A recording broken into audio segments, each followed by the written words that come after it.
Hello, everybody. This is Greg Griffin, Pastor Greg Griffin. Good morning, good evening, good afternoon, wherever you may be at in the world. My name's Greg, and I'm an addict. Just want to let everybody know this is about the third week. I am going to be coming at you guys live every Wednesday evening at 6 p.m. Pacific time. And I hope to give little talks about different facets of recovery.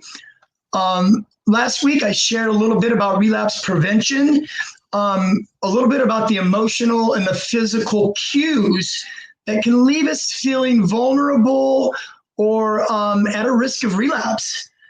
So tonight, what I would like to do, guys, is I would like to share some coping strategies with you, where I can go over some ideas, some thoughts, some proven methods of things that you can use.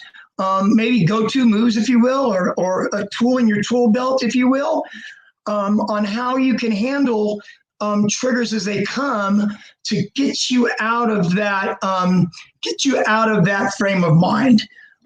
Okay, before doing so, folks, I would like to share my story with you a little bit. If you haven't heard my story, back in mid-February on the Magical Road to Recovery, my brother, David Griffin, and his lovely wife, Leslie, interviewed me. And I think it's an hour and 30 minutes, hour and 29 minutes, but it should be somewhere there on my brother's Facebook page. You can find it. So anyways, my name's Greg, and I'm an addict, as I said. I first started using drugs and alcohol. I guess I first started using marijuana. So I wasn't even really considering myself using drugs and alcohol at the time I tried it. It was the summer between my junior year and my senior year in high school. And it just really, really put things off and running for me in my life. And, the misery that my drug addiction took my family and friends and people that care about me today in my life. Anyway, so I smoked some weed in the summer going into my senior year of high school. I was a track athlete and a wrestler. I started competing in sports at an early age. As our middle brother, my brother David, and my middle brother was maybe about almost 2 years older than me, 1 year and 10 months. And I wanted to beat his butt in anything I possibly could. So it really set the tone for me at an early age as far as training and the different sports. Actually, I followed in the sports that my brother did, wrestling and running. And anyway, so what happened I was having a conversation with my brother and David, and I was talking to him, and he was asking me some questions. And he asked me kind of what set that ball off as far as, the comparison or the thinking that the adrenaline or that euphoric feeling that I would get when I would run a personal best time, or I would win a wrestling tournament and I was on the top step there and having the medal and the little olive branch have you put on my head. Once I finished high school, that stuff was off the table for me. And so I think drugs started filling that void for myself. So it started with marijuana. After high school, then I started dabbling in other stuff. I mean, you're around some people that, have marijuana and pills and stuff like that. You open the door to a whole different subset of friends and to just new environments. So I started with doing a little bit of speed. I did a little bit of meth. I snorted a little bit of coke. Really, really liked it a lot. I liked the way that it made me feel. Too much, obviously, as the story goes on. And along with my drug use, there started becoming legal issues.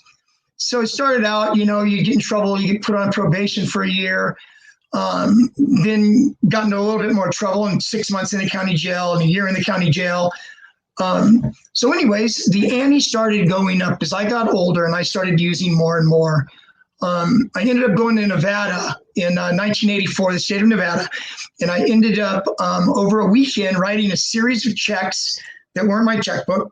It wasn't my checkbook. They weren't my checks, but I wrote a series of checks over a drunken 2-day weekend. There are 8 checks to be exact. And what ended up happening, what I did was I was a clever addict, or so I thought. I wrote a check because I couldn't cash me the cashier's cage. We'd already kind of burned that thing out. So the genius that I am, I wrote a check to check into a suite at Caesar's Palace for 4 nights, wrote the check, $200 a night, $800 for 4 nights. That evening, I'd go down at 3 a.m. I have an emergency in my family. Hopefully, I'm not like cluing people in how to be a better criminal, because that is not my intent. So we check out and I get the $600 cash back. So anyways, as it had it, of course, I was drinking, gambling, and before I know it, the gig was up. Security surrounded me, arrested me.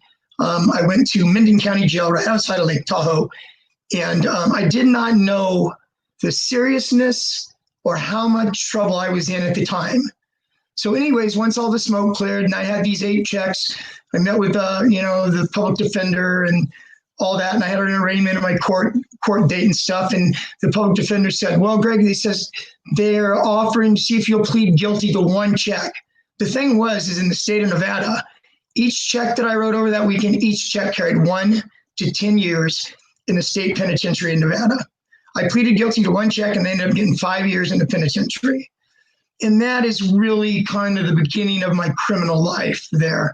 You go in today's world, I work right now. I work in the drug and alcohol field. I have for the last 21 years. I'll get into that a little bit in a minute. But as time goes on and, you go to prison and you start, hanging out with different people, you learn, as far as our justice system goes, in my opinion, there's just so much money being spent. Prisons are big business. Prisons are in business and they're big business. They make more money having you locked up there than the county would be spending or the state would be spending on you to go to drug treatment program, which is what should really actually be happening. So anyways, did that prison time, came back to California. I went into a drug program, stayed there 6 months. My brother David helped me get in from prison. Stayed there 6 months. I thought that I had a grip on things, but I didn't. So anyways, I got out of the program. Had to go back and report to Nevada from the parole that I had. And when I went up there, never reported, and things just really got off and running. Living in Las Vegas, I loved it. I love the action. I like the excitement. Like I said earlier, I'm an adrenaline guy. And so everything, it was just perfect for me. So after a year and a half up in Nevada, a friend of mine who was a heroin addict, didn't really know too much about heroin or heroin addicts at the time, was introduced to heroin. And when I tried it for the first time, I could take it or leave it. It made me itchy. I remember it made me really itchy. And I threw up a lot too. And for some reason, I guess I liked the high or the feeling that the itchiness and the throwing up didn't bother me so much. Anyways, I dabbled with that for a couple months. And then before I know it, I was hanging out with my buddy that was the heroin addict and was with him for a period of about a week. And it didn't take me but a week before I got a heroin habit, which was the beginning of really my downward spiral in my life. While I was addicted to heroin,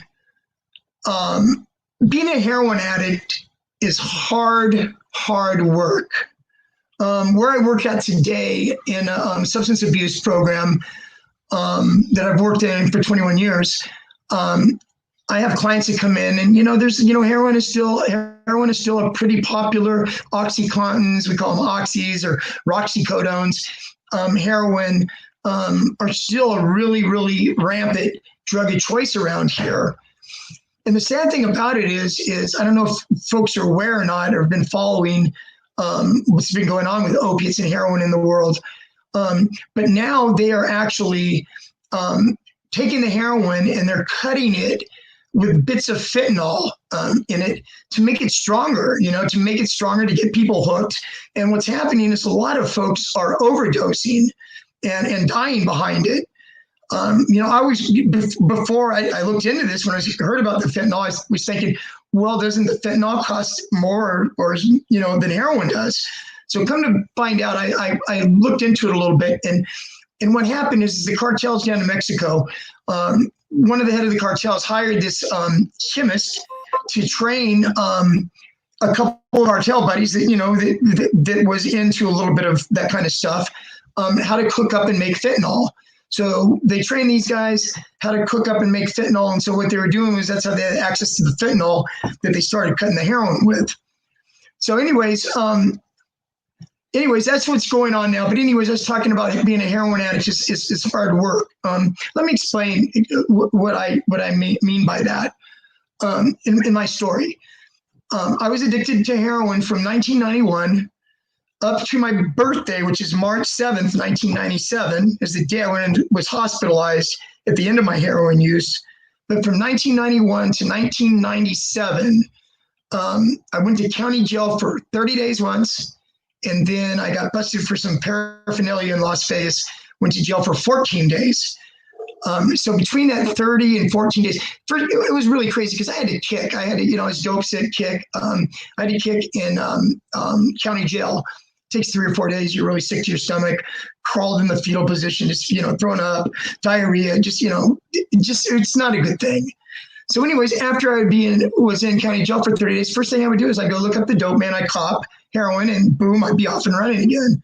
So before with the exception of the 30 days and the 14 days, it's a total of 44 days in my life, in my heroin addiction, 6 years minus 44 days, I shot dope every single day, several times a day. Being a heroin addict, I would never go to bed at night unless I had I call it my wake up. What it really was, I also call it getting well. Because when you wake up in the morning after sleeping in the night, you wake up dope sick. And the only thing that's going to get you better is some heroin. And so anyways, besides those 44 days, I shot dope every day, several times a day. Didn't take care of any health, obviously.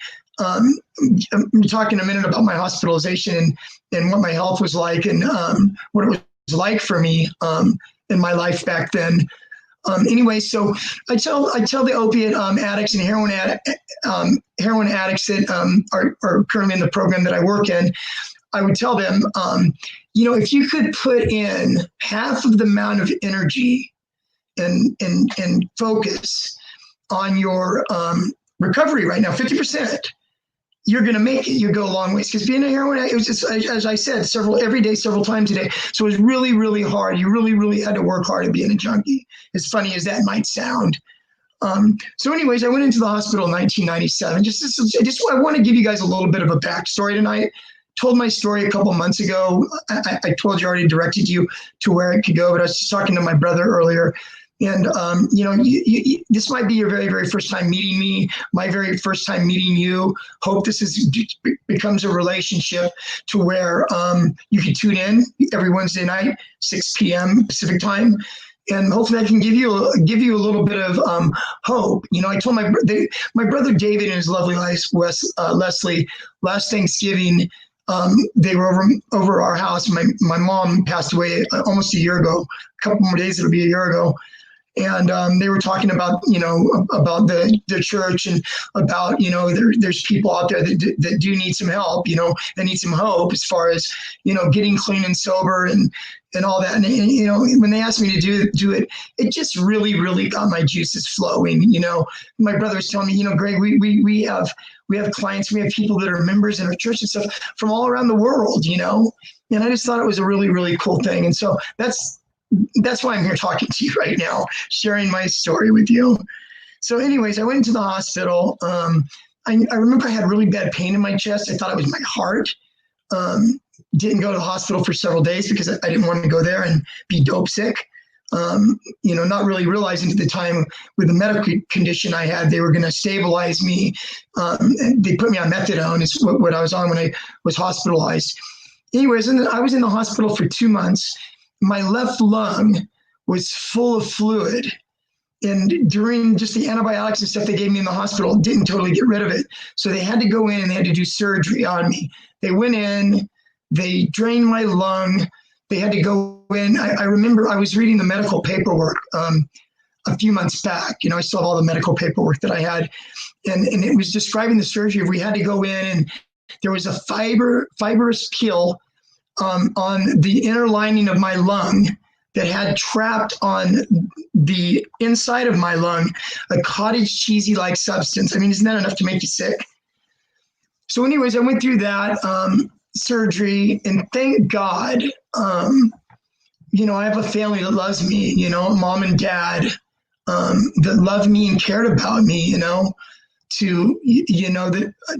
made the transition from when I was hospitalized to being able to have a bridge to where I could go back home here to California and get better.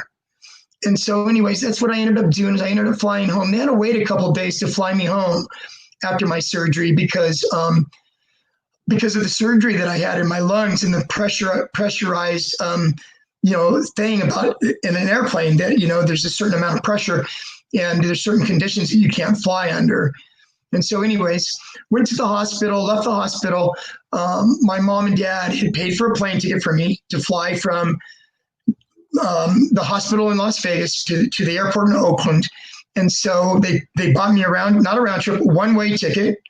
I didn't know that my brother was going to be there waiting for me at the airport, but he was when I got there. My brother was there. And they wheeled me in a wheelchair and got on the plane and I flew home. When I got home, when I was released from the hospital, guys, I weighed 124 pounds. Was lucky to be alive then, and I thank God and I thank my family and thank my parents for, giving me another chance to be able to, get my life together. Anyways, once I got home, my mom strategically placed this flyer that came in the mail maybe a couple of months after I got home. It said "Celebrate Recovery" on it. So she set it on the table there and set for, a month and a half, 2 months. And then now it's September. This is November 4th. I still remember vividly the date of it. And so towards the end of October, I told my mom, I said, Mom, I said, I see that flyer there. I would like to go, check that out. I just needed something outside of myself, something I could find hope in, something that I could find peace in, here I was, this, 37-year-old, unemployed, 124 pounds, trying to get my strength and my weight back and to get healthy again. And all this time that I'm back home, I'm thinking I'm coming back home to get my strength back, get back on my feet so I can go back up to Las Vegas again and hang out, start shooting dope again. Can you imagine that? 124 pounds. So anyways, thank God that, my mom put that there and that she came with me originally to go to Celebrate Recovery. And, it was a wonderful thing. When Mom came for the first time with me, she was going to support me in getting my help. And little did she know she was going to get her own help too. They had groups. Obviously, I was in the chemical dependency group. They had a sex addiction group. They had a codependency group, which my mom went to the codependency group. And so anyways, we did that. And so I started getting better. I started building my faith in God, and started finding a purpose in life. So, it was a wonder. It was a good decision to do that. And as I got better, and as my mom, she started making friends at the church, and I met a lot of friends at the church, and it's a really, really, it was a really, really positive thing. In a minute, when I share tonight, guys, when I share a little bit about relapse prevention and coping strategies and stuff, I'm going to go into some coping strategies. There's a lot of talk like call a friend or call your sponsors in 12-step meetings. I'm going to go into a little more detail of that when I talk about 12-step meetings and I talk about 12-step involvement and fellowship. I'll touch on that because early on, whenever I started going to this Celebrate Recovery, I remember really very, very well the gentleman that ran Celebrate Recovery. He was a Celebrate Recovery pastor, and his name was John Nielsen. And he took me under his wing. He heard my story. He saw me during my transition. I was far from well when I started going. I mean, heck, I'd only been home 5 months when I started going. And so anyways, thank God that he put him in my life. And he told me early on, he shared with me, he says, what, Greg? He says, it's really not that difficult, Greg. He says, you need to change playgrounds and playmates. And, that really resonated with me. I need to change playgrounds and playmates, it made sense. No more hanging out, guys, with the old friends it's going to pull you down, right?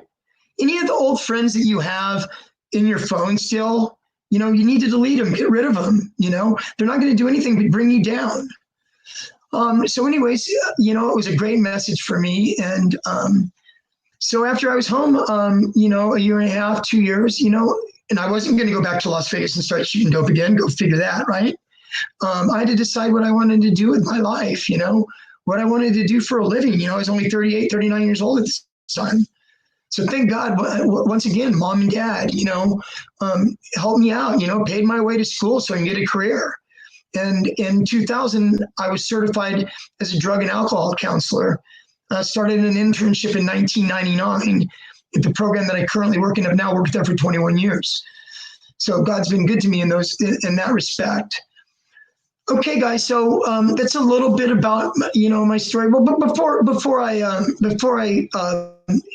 end my story for tonight, I just want to share because this has really, really, really been on my heart a lot lately.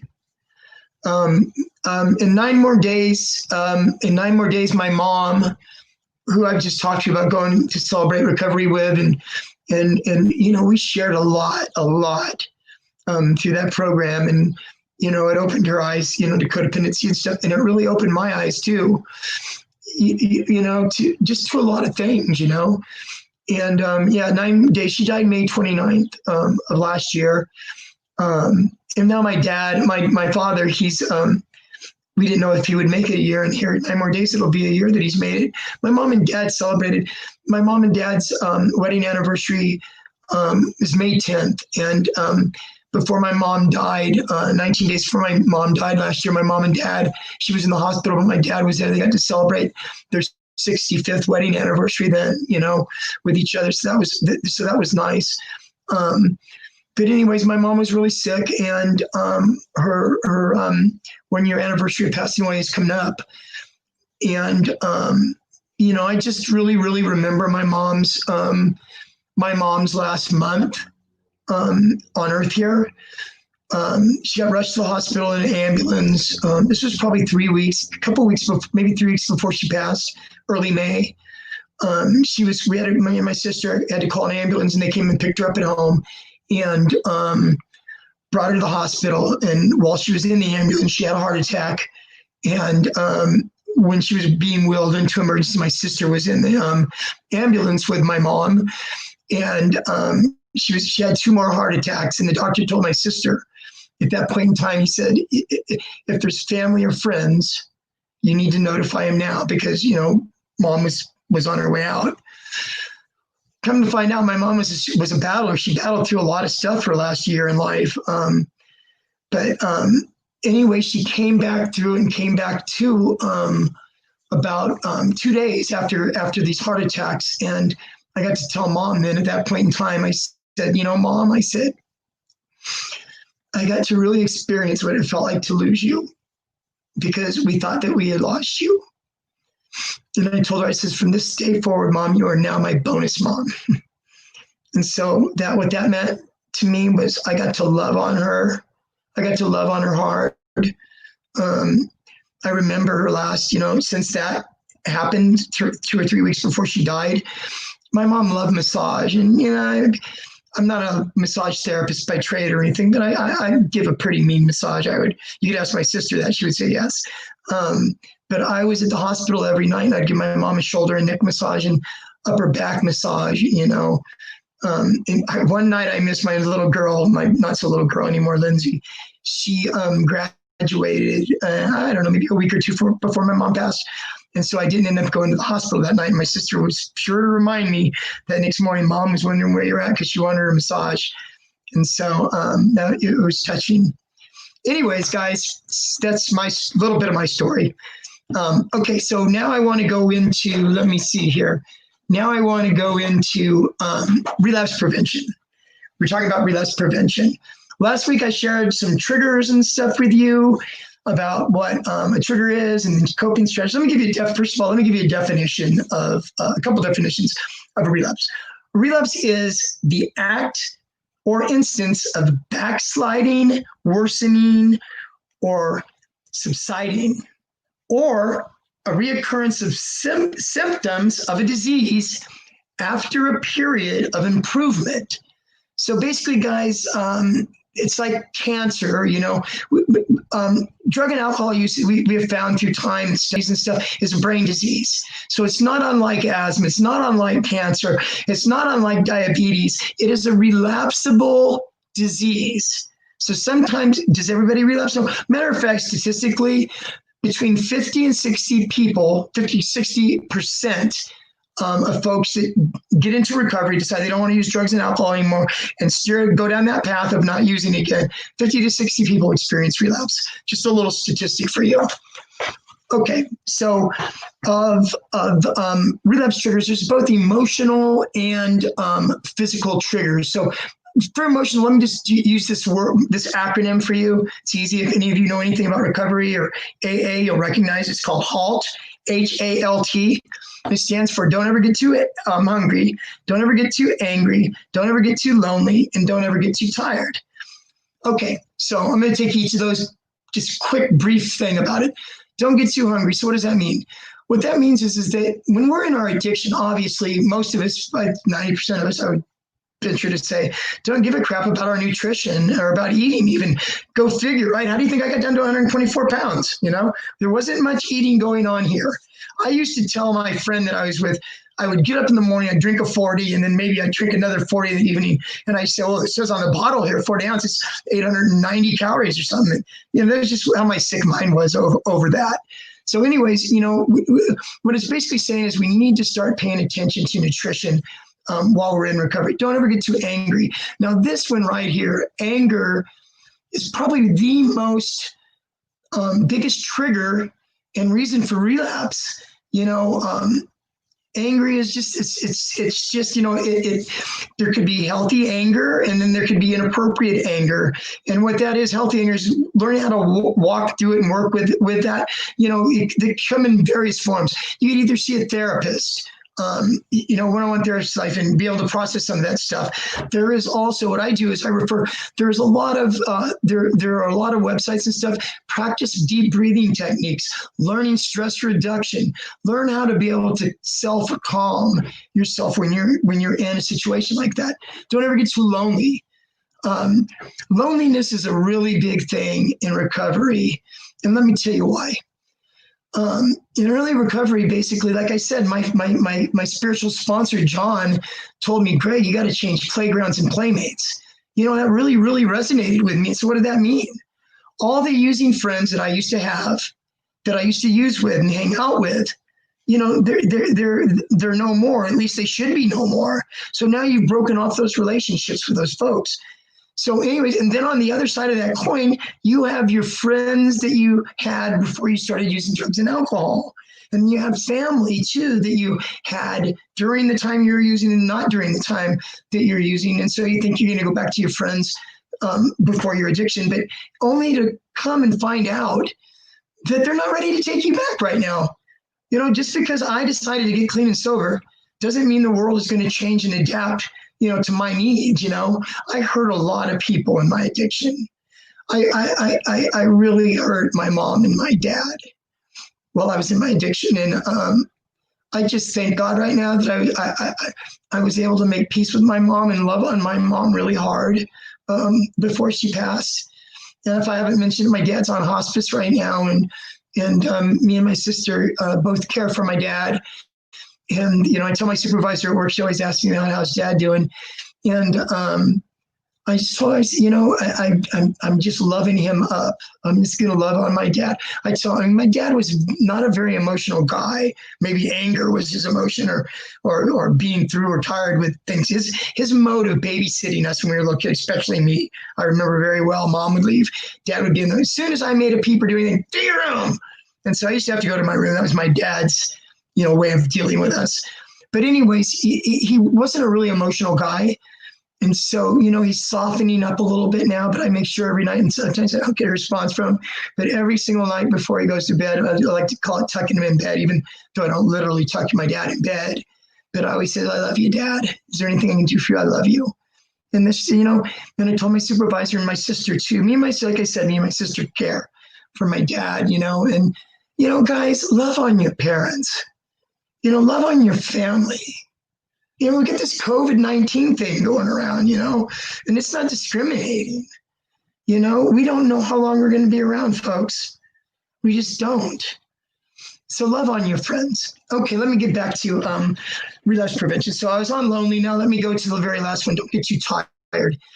We no longer have any of the, I remember when I first got clean as an opiate addict, there were so many restless nights, so many nights that I got very, very little sleep. You try to take hot baths, you try to listen to music, soft music. We can no longer take the chemical sleep aids that we used to take. No more drinking ourselves to sleep, passing out. There's no more nodding myself to sleep with opiates. There's no more taking Xanax or Valium, because those are off the table now that you're in recovery. But if I could suggest, guys, something, we have melatonin, natural homeopathic medication. We have valerian. We have chamomile tea. So there's lots of stuff, guys. Go in there and Google the sleep, that you need to sleep. But can you take this natural? Google is your friend. Google's wonderful. So anyways, that's what I would suggest as far as that goes. As far as a trigger of not being able to go to sleep, to be able to, find some relief in that and just, check it out. Now I want to go to some physical triggers that we experience. And you know what, guys? It's really crazy because I'm going to share a little bit as I'm going through these physical triggers, a little bit about my own personal experience, and how, maybe just a blurb here or there about what it was like for me, if it's helpful that way. So music, okay, certain kinds of music comes on the radio, and, and it reminds you of, when you were drinking or using, or reminds you of a relationship you were in that was unhealthy. You turn the radio off or turn the channel. Also, guys, there's the smells. I remember when I first came home, just smells. Like, you sometimes you'll go someplace and you'll smell baking, something that reminds you of grandma's baking when you were a kid. So anyway, smells. I live in the San Francisco Bay Area, and so we have a thing called BART, Bay Area Rapid Transit. And I go to Oakland. I'm a sports fan, so I go to Oakland A's games, Oakland Raiders games now, Las Vegas Raiders now, San Francisco Giants games, and we have a thing called BART. And so when I first got clean and came home and I started going to those games, anytime I would go into a BART bathroom, it would remind me of snorting cocaine, because that's what I used to do when I was in my addiction. I used to go in there, lock the door. There's only one person in there at a time, only one door, only one lock. And the only way somebody could get in there is if it was a station agent that, if you were in there for a half an hour. So you weren't going to get interrupted. But that smell of that bathroom made me go back and think about snorting cocaine again. Money is a big one. When I got clean, the place that I work out right now, the substance abuse program that I work out right now, it used to be a little bit more longer term, and people would go get jobs and work, and they would turn their paychecks in, pay off some of the money they owed the program or paid their rent or whatever it was. And they learned to be able to live on a budget, of $60 or $70 a week. And they learned to do that, and they learned to be able to, set money aside. But anyways, money is a really big one. Having a paycheck that's $900 and cashing out $900 cash in your pocket is a huge trigger, guys. So what I did early on is I relinquished my control of my paychecks over to my father. Maybe you have to maybe you have to relinquish it to your wife or your brother, whoever you have in your life that you trust with your money. Okay, guys. Some people say, "Oh, hell, I'm 50 years old and I work 40 hours, and I shouldn't have to turn my money over to anybody, right?" Well, you can go with that if you want and have that $900 in your pocket and see how you make it through the weekend. So, anyways, where I'm going with this is it's real. First of all, as far as recovery goes, and as an aspect of recovery and a trait that I would love to give somebody in recovery would be the trait of being humble, okay? To be teachable, to humility. If you saw any of my talks in this, humility is not thinking less of yourself. Humility is thinking of yourself less often. So yeah, guys, sometimes, suck it up and be humble. It's okay to be humble. People like humble. Some people like humble. Some people feed off of somebody that's humble. But being humble is a good place to be, guys, in early recovery. Obviously, our way didn't work, guys. Our way didn't work. Let's be open and try something different. Okay, then how about this? Go into the grocery store, especially for us alcoholics out there, right?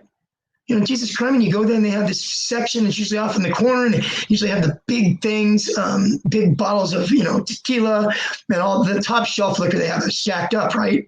So nowadays they have it in the front of the liquor store in cases and stuff so people don't rip it off.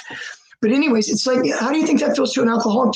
How do you think it would feel? Crack cocaine on aisle 3, you know, methamphetamine, aisle 5.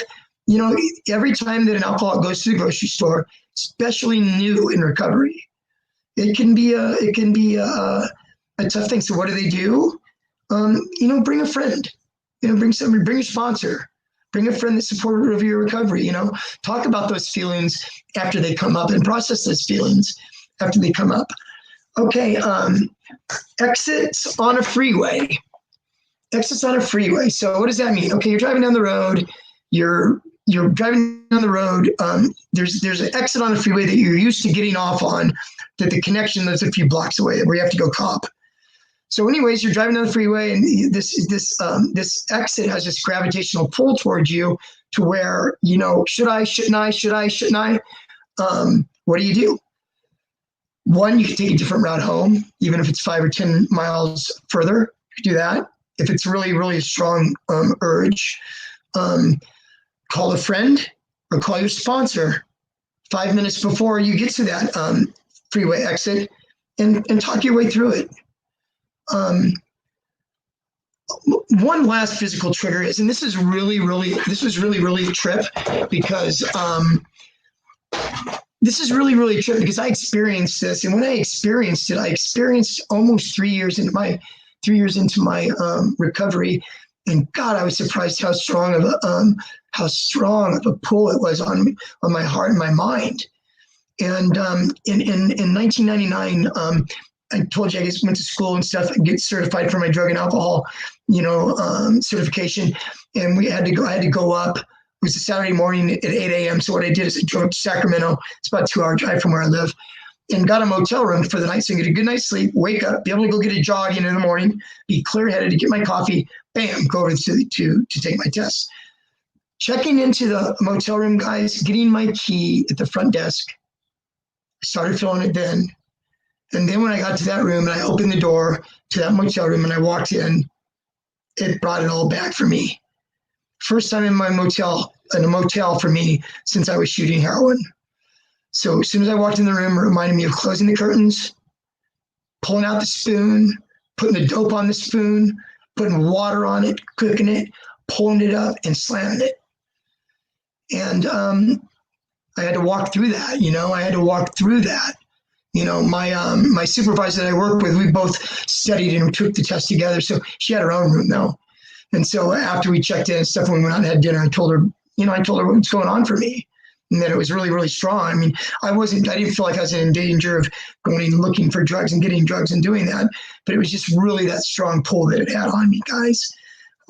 So these are real. These physical and emotional triggers are real. So now what do we do with them? Okay, let me go over some coping strategies. So what we do, I do an exercise in one of the relapse prevention groups that I do, where I work, where I give these index cards where on one side I have people write their triggers, and on the other side I have them write their coping strategies. And then after they do that, I have them do it in color. Then I take those little index cards and I take them home, all 25 of them, how many people are in my group, right? And I laminate them.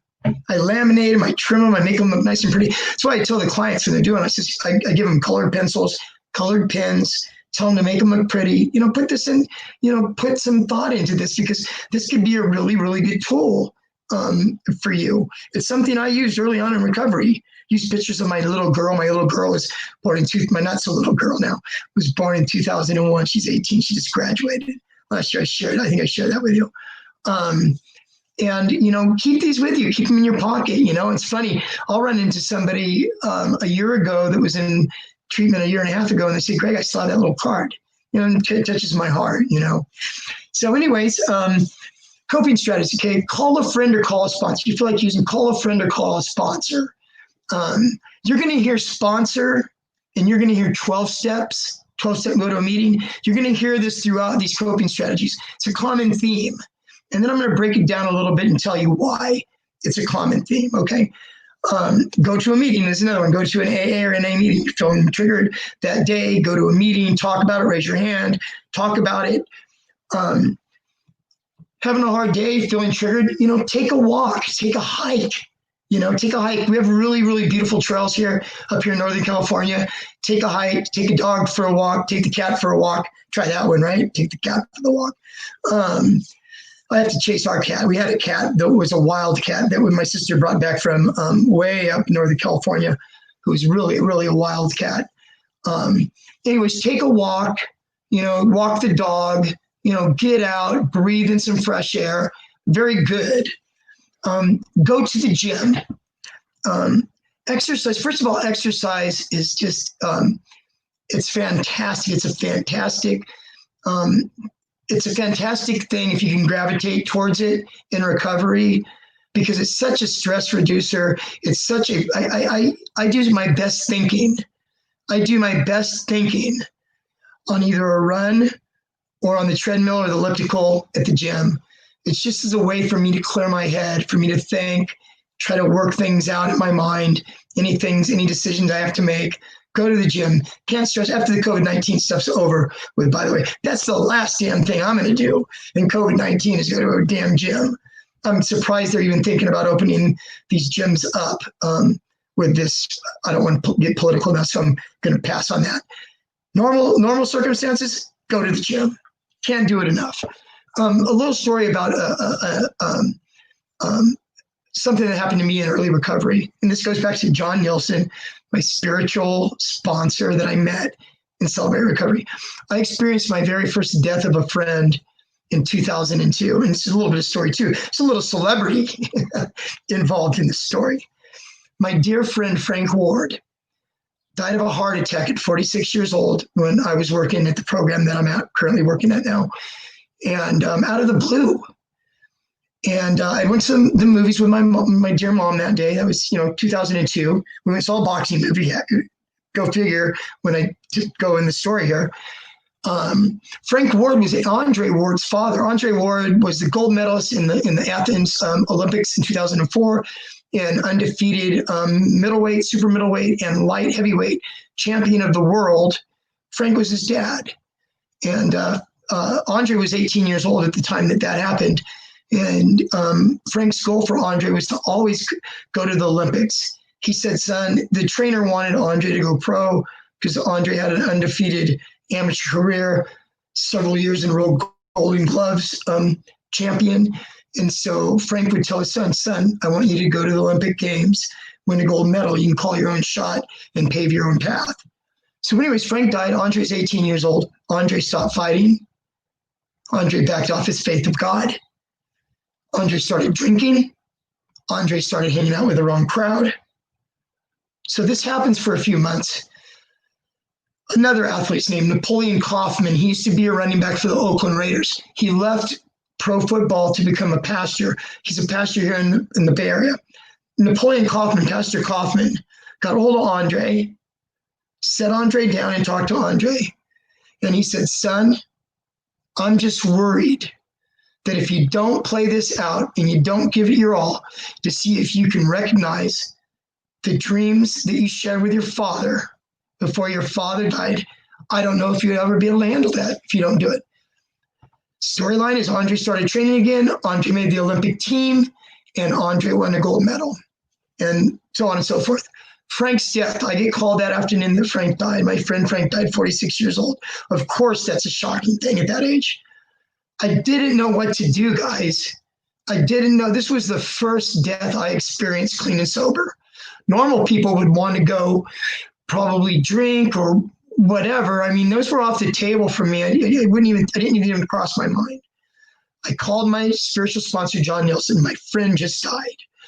I need to see you. He had a couple of appointments. I could see you at 3:30, Greg. This is like 1:30, right? So I booked down to the gym. I had a membership gym. I go down to the gym. I get on a treadmill and I just start running. And I had my eyes closed. I was listening to music. Tears were just coming down. And a gal that I went at the time, I feel a tap on my shoulder, and there she is looking at me, and the tears just going, But you know what, guys? I learned how to take care of myself. I learned how to take care of myself then. It was a good thing. Okay, so last one for coping strategy, I think I would like to say is, what do you do? What do you do for like weddings, birthday parties, different events that happen when you're in recovery, right? A lot of drinking is around for a lot of those things, and people aren't going to change their lives. A lot of people can handle, having drinks on the weekend, or there's a lot of normies out there, but we can't do it. Going into it, take a friend or take your sponsor, number one. If you feel shaky, bring support with you there.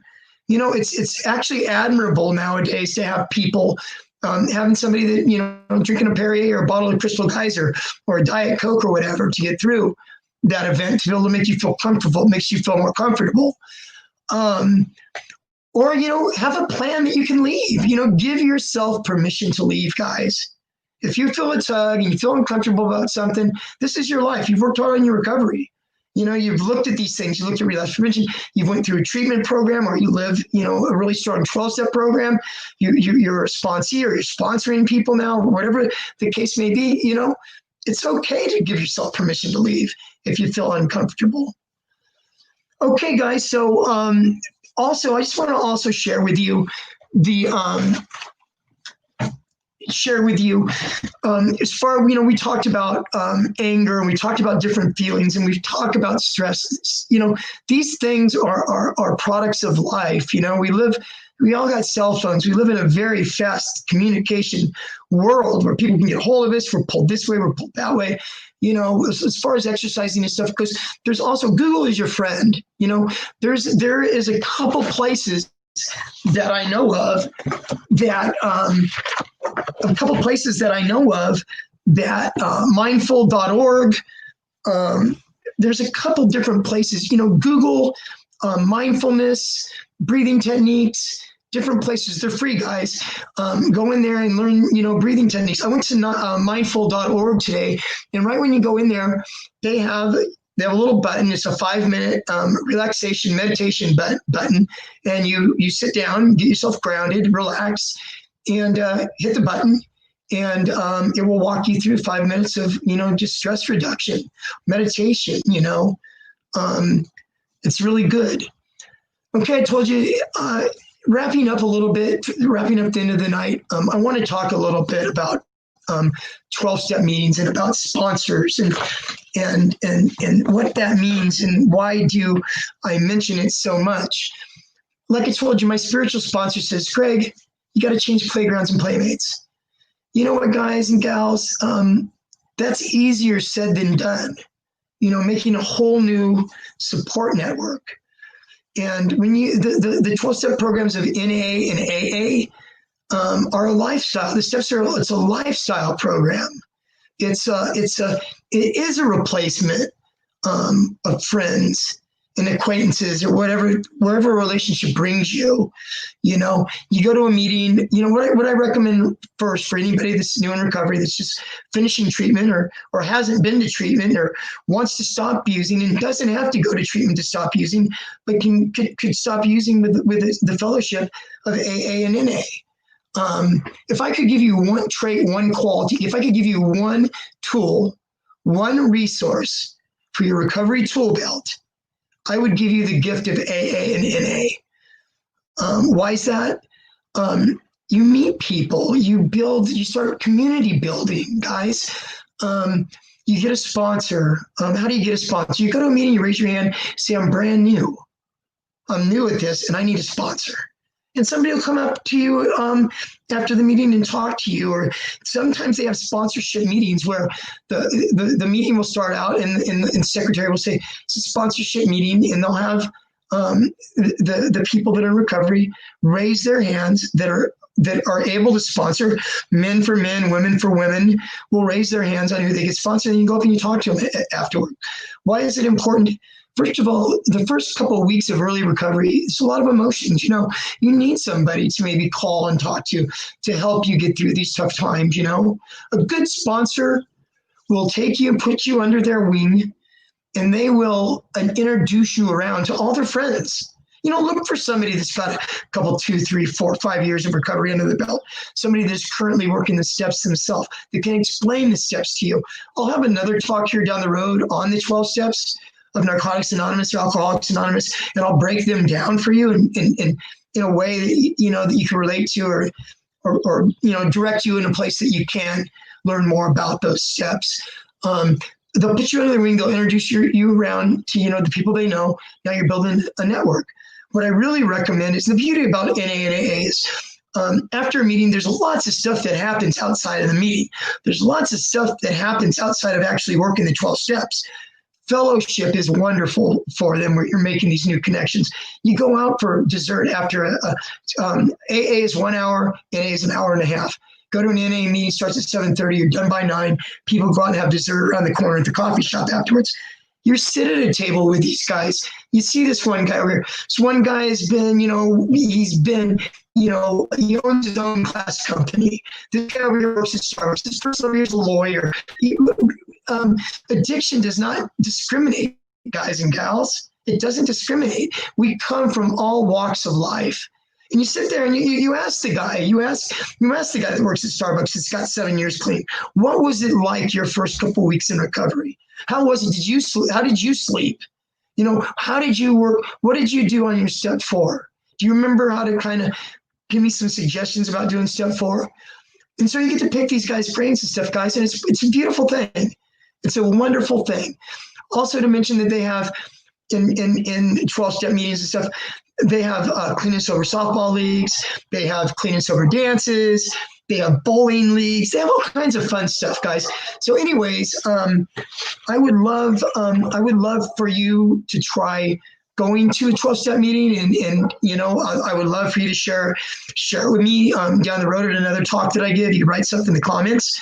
I would really appreciate it. There's a comment here in the comments section. I'm going to read it real quick. This is wonderful. I love that. I really, really appreciate that. It's sent by unknown, but I really, really appreciate that comment. Okay, guys. I guess I will end tonight's meeting now. Thank you so much. If you stayed and you've listened to this, if you've listened to my talk tonight at all, I really, really, truly, I really hope that it was helpful for you. Like I said, I will be here Wednesday, 6 p.m. Pacific time, guys, every week. Okay. I would love to see you come back, and take care until next week, guys. God bless.